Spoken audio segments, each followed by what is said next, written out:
Lecture number 3 है जिसमें हम ना पाइथन में वेरिएबल और डेटा टाइप्स के बारे में पढ़ेंगे। तो फर्स्ट लेक्चर में मैंने आपको एक चीज़ बताई थी, उसको भी हम आप लोग पढ़ेंगे। ये पाइथन जो है वो एक डायनामिक लैंग्वेज है, इंटीग्रेटेड लैंग्वेज है। तो ये एक स्टैटिक लैंग्वेज नहीं है। तो ये क्यों नहीं है, इसके बारे में भी जो आज हम डिस्कस करेंगे। तो हम आपके साथ स्क्रीन शेयर करते हैं। तो देखते हैं, आपके सामने स्क्रीन आ गई है जिसमें आज हम पढ़ेंगे variable assignment, variable store values for later use. और वेरिएबल होते क्या है? वेरिएबल वो होते हैं जो किसी वैल्यू को स्टोर करते हैं। ठीक है। आप इसमें ये देख सकते हैं कि no need to declare types explicitly. इसका मतलब है कि हमें डिक्लेयर करने की जरूरत नहीं होती। इसलिए तो मैं कहता हूँ कि पाइथन जो है वो एक जो है ना वो डायनामिक लैंग्वेज है। ठीक है। तो इसमें आप देख रहे हैं कि एक्स इज इक्वल टू 10। मैंने एक्स वेरिएबल है कोई, जिसके अंदर मैंने कोई वैल्यू को स्टोर करवाया है 10। और इसी तरह जो है मैंने किसी वैल्यू में इस तरह हम जॉन स्टोर करवा सकते हैं, 99.9 करवा सकते हैं। Dynamic typing, Python allows variables to change types dynamically. तो इसको हम प्रूव करेंगे। इसके डाटा टाइप्स जो है वो हमारे पास इंटीजर है, फ्लोट है, बूलियन और स्ट्रिंग है। इंटीजर जो आपके पास नंबर होते हैं 1 - 500, जिनकी आगे डेसिमल प्लेसेस नहीं आती। और फ्लॉट वो होते हैं जिनकी डेसिमल प्लेसेस आती है, 3.14 -0.01 भी होते हैं। बुलियन टाइप की होती है कि ये वैल्यू ट्रू है कि फॉल्स है, ये वो वैल्यू ठीक है कि गलत है। और स्ट्रिंग टाइप वो होते हैं कि जिसमें आप एक पूरी सिंबलिक यूज करते हैं, एक पूरा टेक्स्ट यूज करते हैं। तो एक नन टाइप होता है जिसमें जो है वो हम पढ़ेंगे स्टूडेंट्स। नन टाइप को जो हम पढ़ेंगे नेक्स्ट। ठीक है। जिसमें अब्सेंस ऑफ अ वैल्यू, की वैल्यू प्रेजेंट है कि नहीं है। तो ये सब जो है वो हम सीखते हैं। तो आपके सामने जो है वो हमारे पास पाइथन पाइचाम पढ़ लेते हैं हम। और सबसे पहले जो है हमारे पास ये है कि इंटीजर टाइप्स क्या होते हैं। तो मैंने एक वेरिएबल, पहले तो वेरिएबल बनाया। कोई भी वेरिएबल मैं बनाता हूँ, ए वेरिएबल बना लेता हूँ। और मैं इसमें स्टोर करवा देता हूँ ए इज इक्वल टू 10। ठीक है। और मैं इसको कहूँगा कि प्रिंट कर दो ए को। ठीक है। मैंने इसे कहा कि ए को प्रिंट कर दो। अब जब मैं इसको आउटपुट रन करूंगा तो मेरे पास जो है वो आपको 10 प्रिंट होगी। अब ये जो चीज़ है ना, ए, ये इंटीजर टाइप है। ठीक है।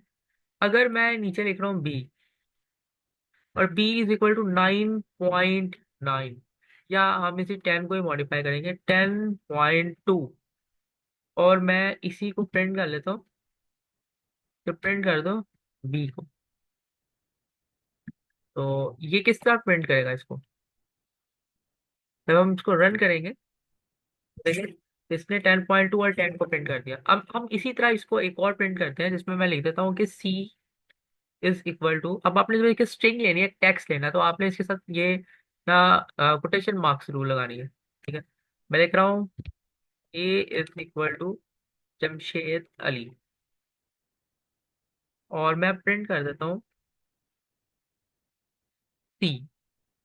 तो जब मैं इसको प्रिंट करूंगा तो मेरे पास क्या आ जाएगा, ये आ जाएगा। अब मेरे पास जो है ये एक वैल्यू आ गई है जिसपे मैंने 10 प्रिंट किया था। ठीक है। जैसे आप लोगों ने अपने पॉइंटर्स में देखा था। तो अब हम इसको ग्रेजुअली समझते हैं। अब मैं नेक्स्ट इसमें चीज रखता हूँ डी। मैं D is equal to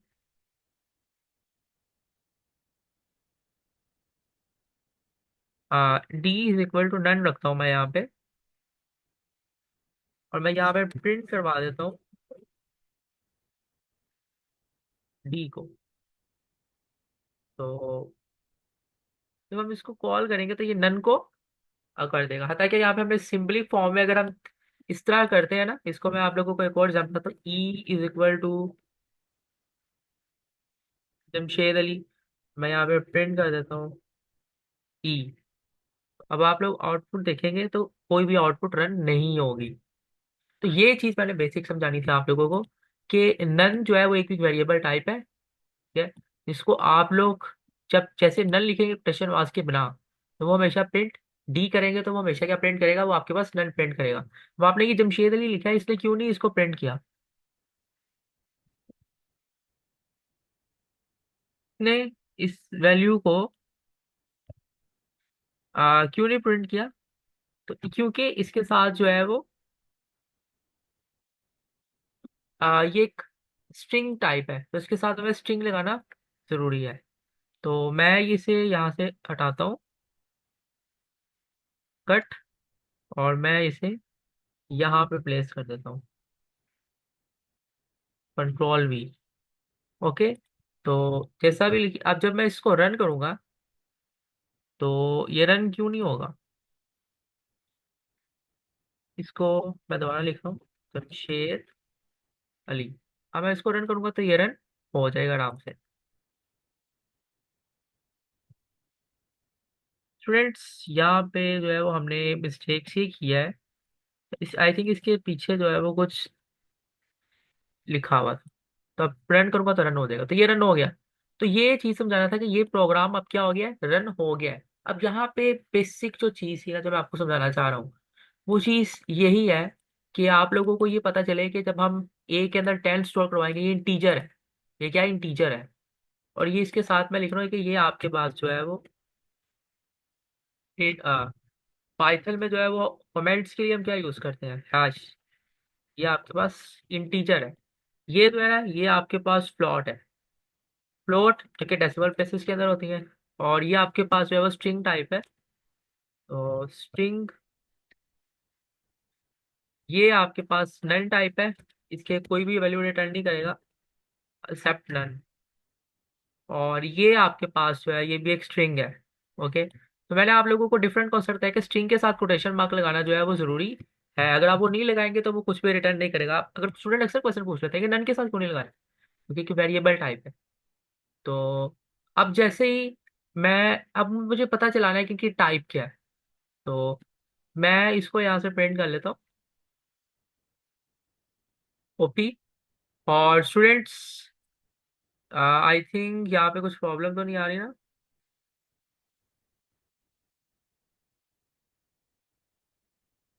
know, ठीक है। तो मैं इसको यहाँ से, मैंने इसको कॉपी किया और मैंने यहाँ पे लिख दिया प्रिंट टाइप। मुझे इसकी टाइप पता करनी है, तो मैं यहाँ पे लिखता हूँ प्रिंट टाइप। अब जब हम इसको आ, नीचे करेंगे तो इस ए जो कि 10 है, इसको यहाँ पे प्रिंट किया तो इसका प्रिंट हुआ 10। और जब हमने इसको, मैं जूम करता हूँ, अब देखिए ए को जब मैंने यहाँ पे प्रिंट किया तो इसकी वैल्यू 10 प्रिंट हो गई। और मैंने नीचे इसको लिखा कि इसकी टाइप कौन सी है, तो उसने खुद बता दिया कि ये इंटीजर टाइप है। तो इसमें आप लोगों को प्रॉब्लम नहीं होनी चाहिए कि ये चीज़ किस तरह है। ठीक है। मैं हर चीज़ को बहुत आसान तरीके से आप लोगों को डिस्कस करना चाह रहा हूँ ताकि आप समझें। अब हमने बी की टाइप को समझना है, तो अब हम यहाँ पे बी को देखते हैं। तो जब आप बी को प्रिंट करेंगे इसकी टाइप क्या है, तो वो ऑटोमेटिकली बता देगा कि ये फ्लोट टाइप है। तो ये उसने बता दिया कि ये फ्लोट टाइप है। अब इसी तरह आप नीचे हर एक वैल्यू के साथ ऐसे करते जाए, तो आप इनकी टाइप्स को जो है वो मालूम करते जाए कि इनकी टाइप क्या है। तो मैंने ये किया सी के साथ, और नेक्स्ट मैंने किया ये डी के साथ, और नेक्स्ट जो है मैंने किया ई के साथ।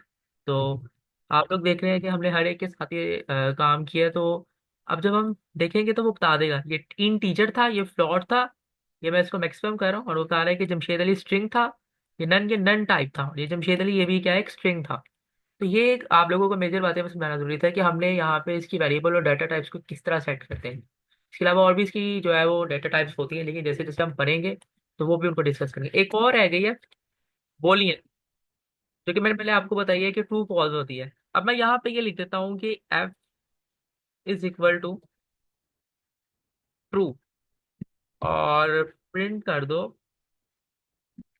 एफ को, और साथ ही जो है वो इसकी टाइप को प्रिंट कर दो। अब जैसे ही मैंने इस प्रोग्राम को रन किया तो इसने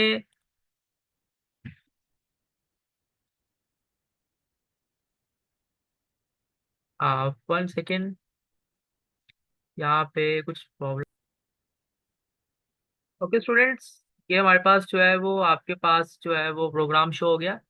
ये प्रोग्राम क्यों नहीं चल रहा है, क्योंकि इसके अंदर जो है ये यहाँ पे मिस्टेक आ रही है, यहाँ पे ब्रेसेस नहीं आती। तो ये आपको प्रिंट हो गया, उसने बता दिया कि इसकी टाइप क्या है, इसकी टाइप बूल है, और ट्रू को प्रिंट कर दिया। तो ये बिग डाटा टाइप है। अच्छा, अब हम जो है वो इन चीज़ों को जो है मैं रिमूव नहीं करूंगा, मैं इसके नीचे प्रोग्राम को लिखता हूँ। अब अक्सर प्रोग्राम में आ जाता है, आपसे कोई पूछ रहा है कि आपके पास ना एक एज है, एक्स में एक एज स्टोर करवाओ, और आपने क्या करना है कि उस एज को प्रिंट करवाना है। ठीक है। तो मैंने यहाँ पे कहा कि एक एक्स है, और मैंने उसमें अपनी एज पुट कर दी 19, और मैंने प्रिंट कर दिया।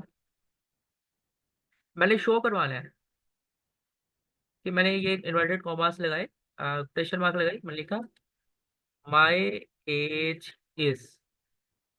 अब स्टूडेंट, यहाँ पे जब आप माई एज इज लिखेंगे तो आप आगे जाएंगे, और आप लोग यहाँ पे सिंपल लिख देते हैं एक्स, कि एक्स को प्रिंट कर दो। अब मैं ये ऊपर वाले सारे जो है वो रिमूव कर रहा हूँ, इसको यहाँ से,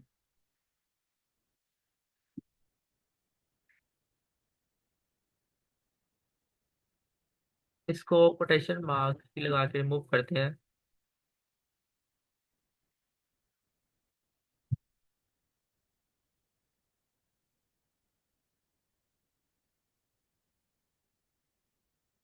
तो मैंने इसको यहाँ से रिमूव किया, और इसके नीचे जो है वो मैंने ये लगा दी, तो मैं ऊपर वाला सारा डाटा हाइड हो गया क्योंकि हमने इसे कमेंट्स में डाल दी। अब स्टूडेंट, मैं जब ये एक्स प्रिंट करूंगा तो ये एक्स पे प्रिंट होगा, हरगिज प्रिंट नहीं होगा, नहीं होगा। और अगर मैं इसके साथ कोमा लगा दूं, तो ये एक्स की वैल्यू जो है वो प्रिंट होगी, माई एज इज 19। अब स्टूडेंट एक और मिस्टेक स्टूडेंट करते हैं कि वो अगर यहाँ पे आप कोमा नहीं लगा रहे और वो फिर भी प्रिंट नहीं हो रहा, वो क्यों नहीं प्रिंट हो रहा है? मेन रीजन हमें ये पता करनी है कि हमने माई एज इज लिखा है और हम एक्स को प्रिंट कर रहे हैं, तो वो प्रिंट क्यों नहीं हुआ, कोमा लगा के क्यों प्रिंट हुआ है? क्योंकि माई एज इज एक स्ट्रिंग है, और स्ट्रिंग को ऐड करने के, वैसे हम एक और तरीका का यूज करते हैं, प्लस यूज करते हैं कि उसको प्रिंट करने के लिए। तो ये फिर भी प्रिंट नहीं होगा, ये फिर इसको एरर देगा। वो क्या कह रहा है? नॉट इंटीजर टू एसटीआर, आप इंटीजर टू एसटीआर कन्वर्ट नहीं कर सकते। तो इसका मतलब है कि हमें सबसे पहले इसको जो है वो एसटीआर में कन्वर्ट करना होगा। तो मैं यहाँ पे इसके टाइप लिख देता हूँ एक्सटीआर। ओके। तो और इसके साथ लिखता हूँ एक्सटीआर, स्ट्रिंग में मैं इसको कन्वर्ट कर देता हूँ। अब मैं देखता हूँ कि क्या ये प्रिंट होगी। ओ, ये तो प्रिंट हो चुका है। तो यानी कि जो पहले हमारे पास एरर आ रहा था, एरर मैंने आपको दिखाया, वो एरर आप लोग पीछे वीडियो को जाके जरूर देखिएगा। वो कह रहा था कि इंटीजर टू एसटीआर आप कन्वर्ट नहीं कर सकते, क्योंकि एज एक्स जो है वो एक इंटीजर है और माई एज एक स्ट्रिंग है। आप सिंपल अगर एक्स प्रिंट करते हैं तो, या प्लस एक्स लगा के प्रिंट करते हैं, तो प्रिंट नहीं होगा जब तक यहाँ पे जो है वो आपके पास जो है वो इंटीजर नहीं होगा। ठीक है, ये तो ये आप लोगों ने इस चीज़ को जो है वो बहुत ध्यान से देखना है। नेक्स्ट चलते हैं। ओके स्टूडेंट्स, आज हमने जो है डेटा टाइप्स और असाइनमेंट ऑपरेटर्स के बारे में पढ़ा है। नेक्स्ट लेक्चर में हम इनपुट एंड आउटपुट्स के बारे में पढ़ेंगे। और अगर आपको ये लेक्चर अच्छा लगा तो आप इसे सब्सक्राइब जरूर कीजिएगा, अपने दोस्तों के साथ जरूर शेयर कीजिएगा, क्योंकि हम जो जिस तरह पढ़ रहे हैं हमारी तरफ बहुत ज़्यादा लॉजिकल चीज़ों को सीखेंगे। ठीक है, इसमें कोई भी जो है वो रटा हुआ सिस्टम नहीं होगा। हम हर चीज़ को जो है वो लॉजिकल सीखेंगे और चीज़ों को लॉजिकल लेकर ही चलेंगे इंशाल्लाह ताला। Best of luck.